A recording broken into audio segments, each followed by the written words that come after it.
In oxidation reduction, we are looking at Voltaic cells, and we're also looking at electrochemical cells. But here's what I'm going to do. I'm going to split it up in two parts. So part one is Voltaic cells. So what we already know is metals have different reactivities. And if we put them together, put a more reactive metal into a less reactive aqueous solution, we'll see plating occurring. We'll see one dissolving and going into solution. Well, the other thing that we can see is if we take two metals of different reactivities, say here we have zinc and here we have copper, what we'll notice that there is a current, there's a flow of electrons. So if we have this type of reaction, an oxidation reduction reaction is a flow of electrons. So we can harness that flow. And let's look a little bit closer at how we do it here. So here we have the setup for a voltaic cell. And let's look what's important to have.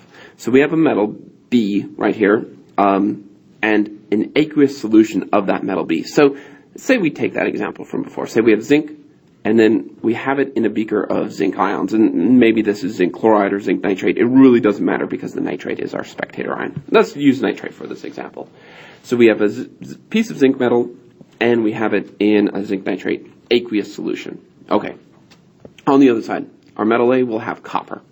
And we'll have that in, say, a copper nitrate solution as well. So we have it in a metal solution. We have a solution of that metal ion aqueously. Okay, so we have them. We have a wire running between them through a voltmeter. So this is our symbol for voltmeter, so we can read that charge, that flow of electrons that's coming through. And one other piece we need to have is we need to have what's called a salt bridge. What our salt bridge is going to do is it's going to allow the current to keep flowing. So what it will allow is the metal ions won't flow through, but in this case, maybe our nitrate ions will be able to flow across that salt bridge. It's really just closing the circuit. Okay, so then what we want to ask ourselves is if we put a zinc over here in a zinc nitrate solution, and we put copper over on the other side in a copper nitrate solution, well, what are we going to see happen? Well, what do we already know about these two? We know that copper is less reactive. So we know that if we put zinc metal into a copper nitrate solution, we're going to see that copper plating. So that is what we'll see here. We will see zinc, because it's more reactive, going into the solution, increasing the concentration of zinc ions.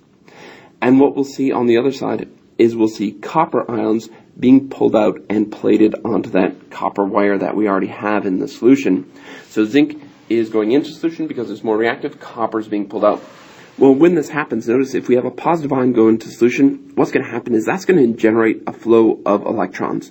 And the electrons are going to flow away, up, through, and down on this side. So you notice that flow of electrons is actually what is attracting that copper ion to the other piece of copper metal, is because we have those electrons flowing down. So the electrons flow away from the zinc. The zinc is essentially giving up those electrons. They're flowing up, they're flowing across, they're flowing down to the side, and they're attracting the copper ions out of the solution so the copper can plate there. Okay.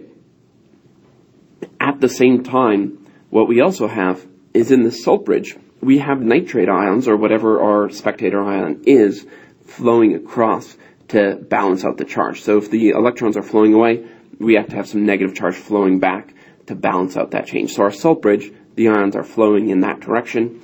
What else do we have going on? Well, we want to identify a couple more things here. So if we have cations, because this is a positive ion, moving to this electrode, this is going to be called our cathode. So we have our cathode, and over on the other side, we have our anode.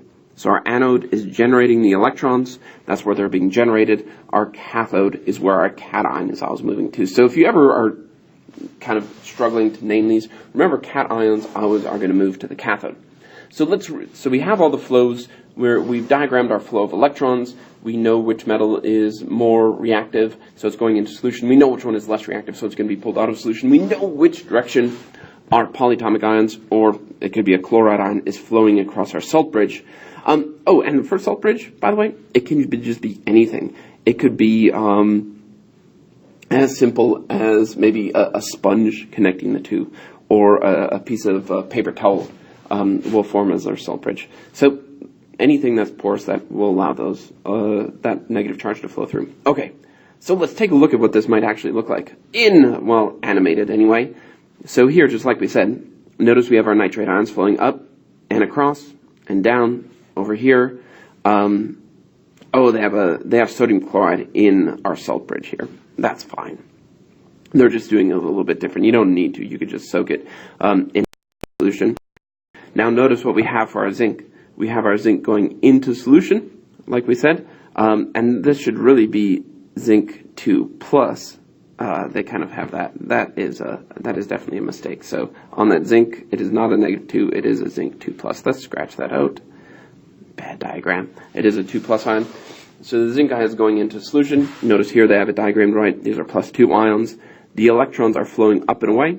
We see the electron flow coming down this side. So this is our cathode. Those electrons, as they come down, notice the electrons are coming down. They're attracting the copper ions, pulling it out of solution. Notice they're both in a copper nitrate solution and zinc nitrate solution. And now the other thing we want to do is we want to recognize the half reactions that are going on. So again, the solid zinc is going into solution, making zinc ions, generating those electrons that, again, flow through. And then copper ions are getting attached to those electrons, and we're forming solid copper. So the copper is plating there. So let's take a look here. I'll clear my writing, clear my ink there. Let's go back. Now notice what our electrodes are going to look like after we take them out. So after we take them out, we'll see that our copper electrode has been plated, and we'll see there's more copper plating on it. Notice what's happened to our zinc. Our zinc has gotten smaller because it's gone into solution. So in these instances, our cathode always should gain mass as we go through this. Our anode should lose mass as it's going into solution. Notice our overall reaction is our balanced net ionic reaction, which we have written before. Now, one thing you might want to notice on this is they do have a number on that voltmeter, 1.10 volts, electron volts. And now this number, it isn't arbitrary. This is an actual number that we can determine. So here's how we do it. We'll want to go back to a list of standard reduction potentials, and we'll want to pick off the elements that we have reacting. So in this one, we have copper 2, and we have its value. And we have our zinc, which is here, and we have its value. Now notice we have to be careful that we put these in the right direction. So copper is coming out, and we are making solid copper, so this value is okay, this value is good. But notice our zinc is going into solution. And that's what we would expect from this value. It's a negative value, so that's likely that it's going to go into solution. So again, this reaction, when we put them together, we'll have to flip. So we have to flip them so that we can put together that balanced net ionic reaction. So notice copper is coming out, zinc is going into solution, copper coming out, we get 0.34.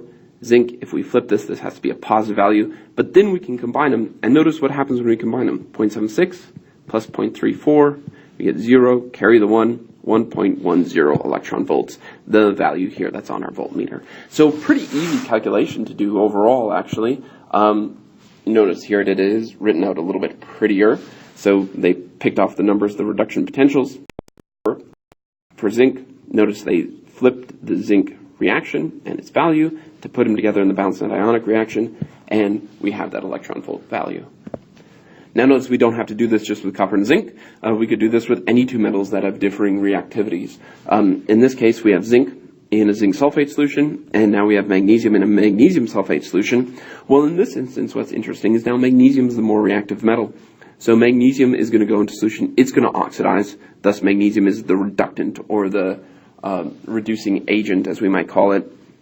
Notice its value, 2.36. So it is a very strong reducing agent, or a reductant in this case, as they're using the term.